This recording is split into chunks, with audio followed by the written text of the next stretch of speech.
Hello friends, welcome back to my channel. आज हम लोग कक्षा 10 का नेताजी का चश्मा जो एक चैप्टर है उसका कंप्लीट क्वेश्चन आंसर को कवर करेंगे।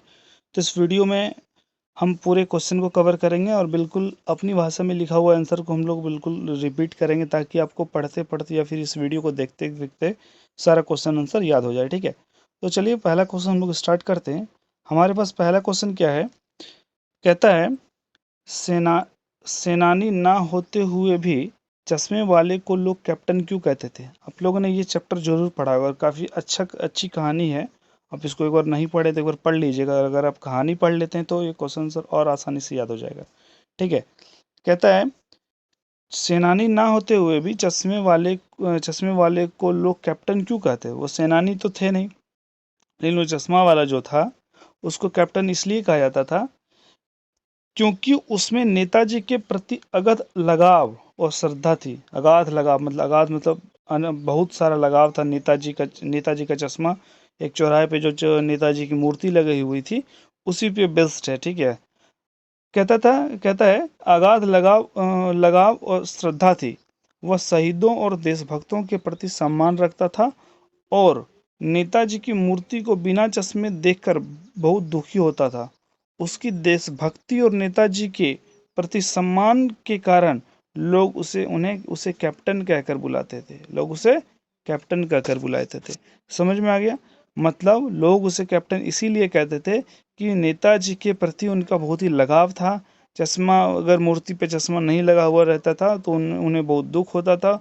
उनकी देशभक्ति और नेताजी के प्रति जो प्रेम था, ये सब कारणों से लोग उन्हें कैप्टन बुलाते थे। ठीक है, तो चलिए अगला क्वेश्चन हम लोग देखते हैं। पहला क्वेश्चन, दूसरा क्वेश्चन हमारे पास हालदार, हवलदार नहीं, यहाँ पे नहीं लिखा जा रहा है, हालदार लिखा जाता है। कहानी में भी आपको हर जगह हालदार हालदार मिलेगा। हालदार साहब ने ड्राइवर को चौराहे पर गाड़ी रोकने के लिए मना किया था। हवलदार साहब को ड्राइवर ने चौराहे पर रोकने के लिए गाड़ी मना की, लेकिन बाद में तुरंत रोकने को कहा। जिस गाड़ी में वो जा रहे थे उसने बोला था कि चौराहे पे गाड़ी मत रोकना, लेकिन फिर उन्होंने मना किया। उसके बाद क्या कहता है, ये तो मेन क्वेश्चन है। हवलदार साहब पहले मायूस हो गए थे। मूर्ति पर सरकंडे का चश्मा क्या उम्मीद जगाती है। और हवलदार साहब क्या बोलता है, हवलदार साहब इतनी सी बात पर भावुक क्यों उठे। ये तीन क्वेश्चन है। ठीक है, तो पहला क्वेश्चन है हवलदार साहब पहले मायूस हो गए थे। हवलदार साहब पहले मायूस हो गए थे। कहता है कि हवलदार साहब पहले मायूस हो गए थे क्योंकि उन्हें लगा कि कैप्टन की मृत्यु के बाद अब नेताजी की मूर्ति बिना चश्मे की रहेगी, जिससे उसकी श्रद्धा को ठेस पहुंचेगी। हवलदार कैप्टन की जो मृत्यु हो गई थी, उन्हें इसलिए ये लग रहा था कि क्योंकि नेताजी के चश्मा का जो ये चैप्टर है उसमें कैप्टन साहब जो हैं वही उनके मूर्ति के प्रति बहुत लगाव रहते थे, और उनकी मृत्यु हो जाने के बाद फिर उस मूर्ति को देखने वाला कोई नहीं रहा था। तो इस चिंता को देख करके वो हवलदार साहब मायूस हो गए थे। ठीक है, दूसरा क्वेश्चन क्या कह रहा था कि मूर्ति पर सरकंडे का चश्मा क्या उम्मीद जगाता है। सरकंडे का चश्मा क्या उम्मीद जगाता है। कहता है कि मूर्ति पर सरकंडे का चश्मा यह उम्मीद जगाता है कि समाज में अभी भी देश प्रेम है, देशभक्ति की भावना जीवित है। बच्चे द्वारा मूर्ति पर चश्मा लगाना यह दर्शाता है कि नई पीढ़ी में भी राष्ट्र के प्रति सम्मान और प्रेम की भावना बनी हुई है। ठीक है, क्या कह रहा है कि मूर्ति पर सरकंडे का चश्मा यह उम्मीद जगाता है कि समाज में अभी भी देश प्रेम है। ये नहीं कि पुराने लोग चले गए तो देशभक्ति, ये देश प्रेम खत्म हो गया, ऐसा नहीं है। बच्चे द्वारा मूर्ति पर लगाया चश्मा लगाना यह दर्शाता है कि नई पीढ़ी में भी राष्ट्र प्रेम और प्रेम की भावना बनी हुई है। ठीक है, अगला क्वेश्चन, पहले क्वेश्चन पढ़ लेते फिर आंसर देखेंगे। कहता है कि हवलदार साहब इतनी सी बात पर भावुक क्यों हो उठे। हवलदार साहब इतनी सी बात पर भावुक क्यों उठे। क्या कहता है कि हवलदार साहब इतनी सी बात पर भावुक हो उठे क्योंकि उन्होंने महसूस किया कि कैप्टन की मृत्यु के बावजूद समाज में देशभक्ति की भावना समाप्त नहीं हुई है। बच्चों द्वारा नेताजी की मूर्ति पर सरकंडे का चश्मा लगाना इस बात का प्रतीक था कि नई पीढ़ी में भी देश प्रेम की भावना मौजूद है जो उन्हें आशान्वित और भावुक कर गई। मतलब नई पीढ़ी जो है वो भी देशभक्ति समझती है, देश प्रेम समझती है। ये चीज़ उन्हें उन्हें भावुक कर गई। ठीक है। अगला क्वेश्चन क्या है? क्वेश्चन नंबर 3, आशय स्पष्ट कीजिए। आशय स्पष्ट कीजिए।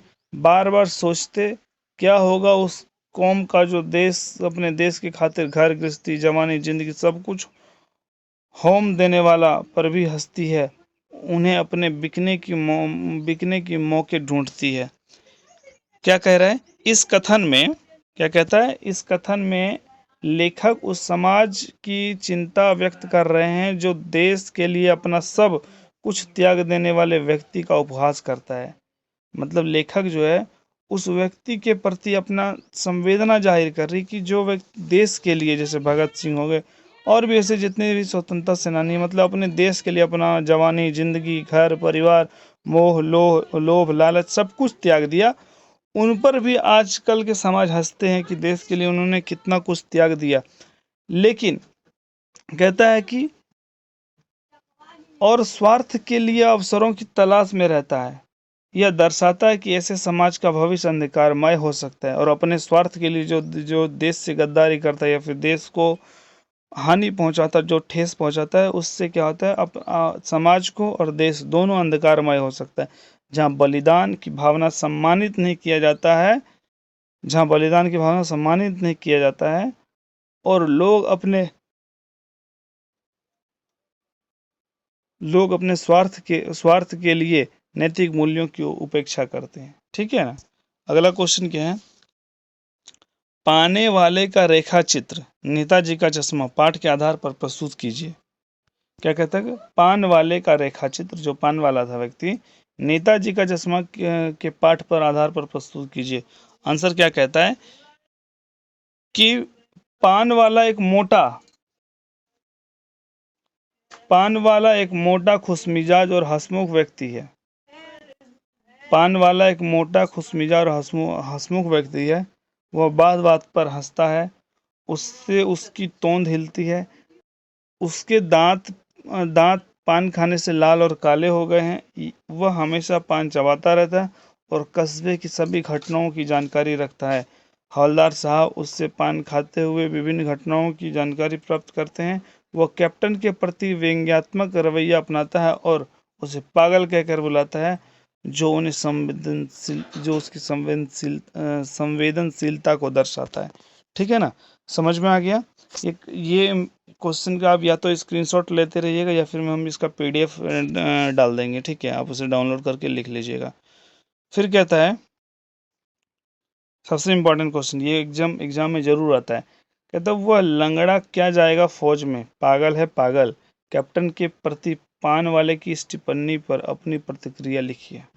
कैप्टन कैप्टन के प्रति पान वाला जो बैठ के पान खाता था और जो चौराहे पर लगे हुए कैप्टन की मूर्ति को हर समय निहारता रहता था, सॉरी नेताजी का मूर्ति को निहारता रहता था और कैप्टन को देखकर कैप्टन का भाव और भावनाओं को देखकर मतलब मूर्ति के प्रति देखकर उसे पागल कहता था और वह कहता था